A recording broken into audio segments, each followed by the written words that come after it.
Hello, I'm Kevin Church. Welcome to the MUFIC channel. And for February 2021, our MUFIC Songwriter of the Month is Jaymee Zdanek and David George Sink Jr. of Bender Funk. We're glad to have him on. Hey, how are you? Hello. Nice to see you. Thanks for coming on, David. Of course. So my first question, Jaymee, is did you come from a musical family? No, nobody in my family does anything with music. Okay, so no piano, no singing, no nothing. My brother dabbles in guitar, but just for hobby. Okay, so what got you into music then? Writing.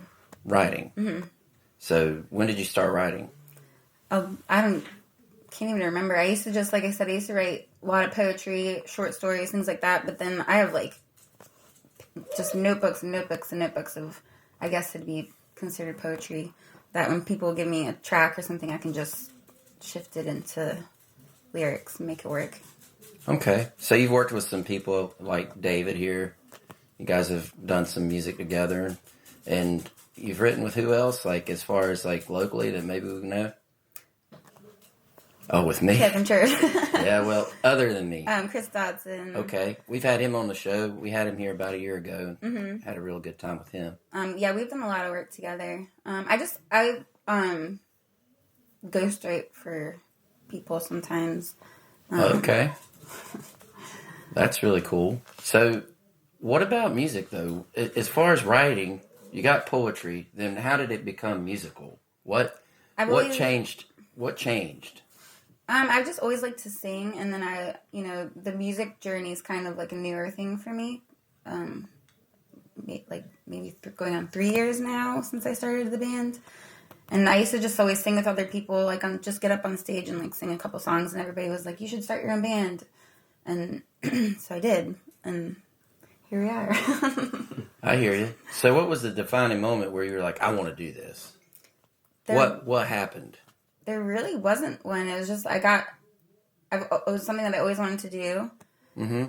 And I guess, as I started to write more with people and just kind of, go down that route, it was just something that I wanted to do. And I don't know, it just happened. It was a slow crawl at first, and then all of a sudden things started to happen, and it kind of I'm still learning as I go. Oh, we all are, for sure, yeah. Yeah, it's a never-ending school, if you will. So let me ask you this, though. When you started singing, you were singing, and you were probably getting over stage fright or whatever. How did you deal with that? Did you have stage fright? Did you have any of that? Not really. This makes me more nervous than singing on stage. That's fantastic. Okay, so all right. Well, if you're playing in front of people and doing things, you've got to be moving or shaker. You got to be someone that's hustling to stay busy. Would you like to talk about that?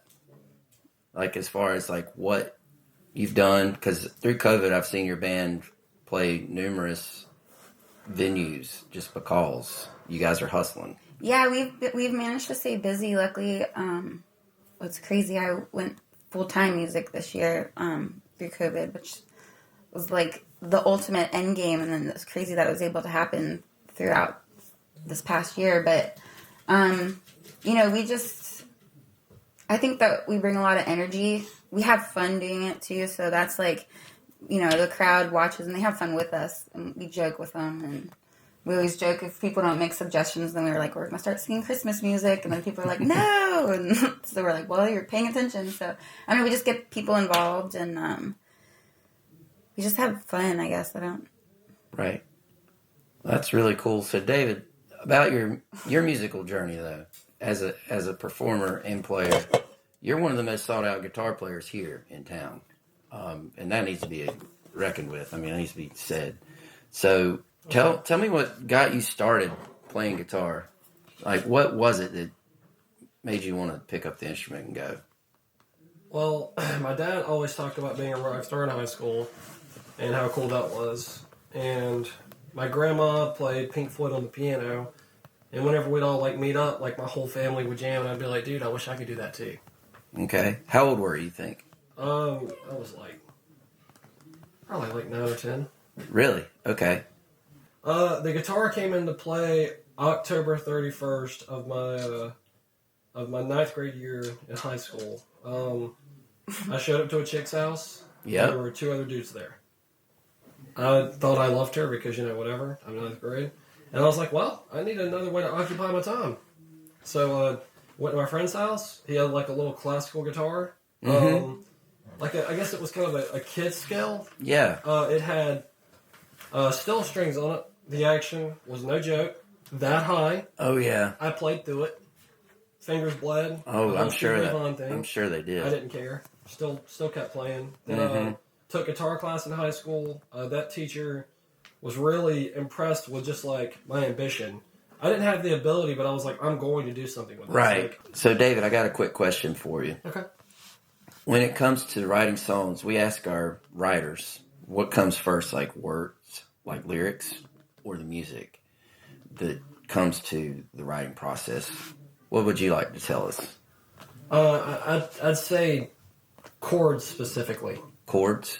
I'd say the most powerful music that I listen to is the John Mayer and Stevie Wonder, where their chord progressions are just like, they make you kind of turn your head a little bit, and you're like, how are you going to...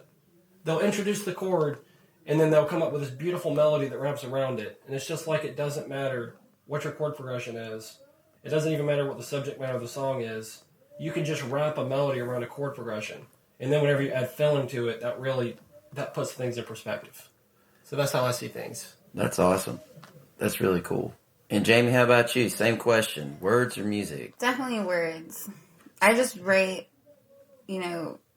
my writing is like super personal, so at first it was always weird, like playing it live for people because you feel like you're just like welcoming people into like your mind and your soul. But definitely words. But that's why it's fun to co-write with people, because even if I have like an idea for a melody, I like to hear what other people have, and you can kind of. It's interesting how a lot of times it's like the same, or at least can gel together. So, what song will you be doing for us today? The song is called Blindsided. It's about, it's kind of like when you're not looking for a relationship and one comes along and you're just like blindsided by it. It's a good thing though. Okay, good. So it's not something that's heartbreak. We're not doing a heartbreaking song. This is actually for once, which is weird because that's not usually how I write. It's a positive song. Very cool. Well, I'm glad you guys could be here today. I'm going to perform with you on it, and I'm excited. It's going to be awesome because you guys are always fun to play with.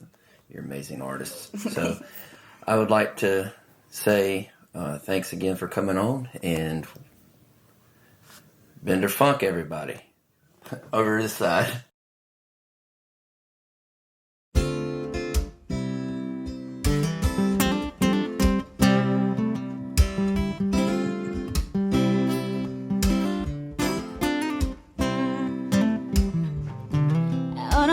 Front porch, sitting side by side.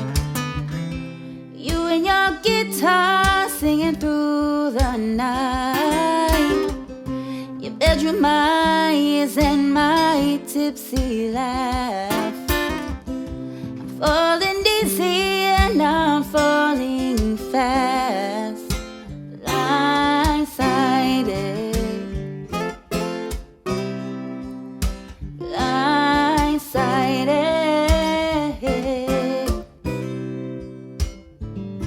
Your body glowing neath that July moon strums my heartstrings and calls the tune. Hypnotized as we lock eyes, I pull you to my lap. I'm falling easy and I'm falling fast. Blindsided. Blindsided.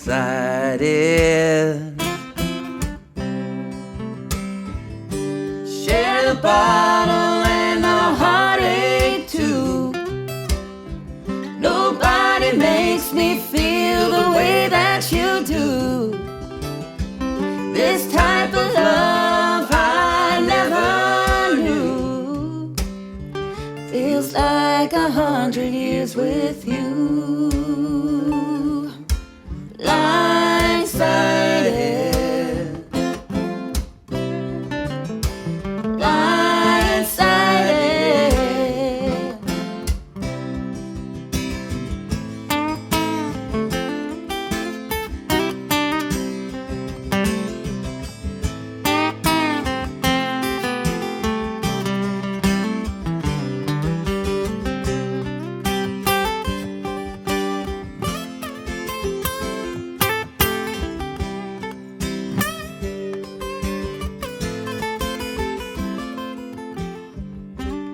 share the bottle and the heartache too.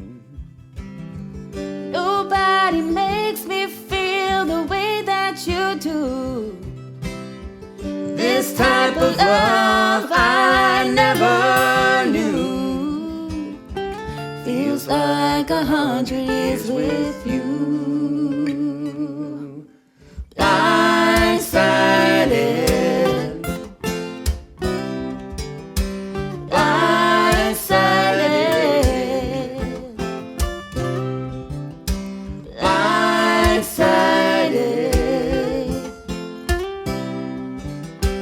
blindsided.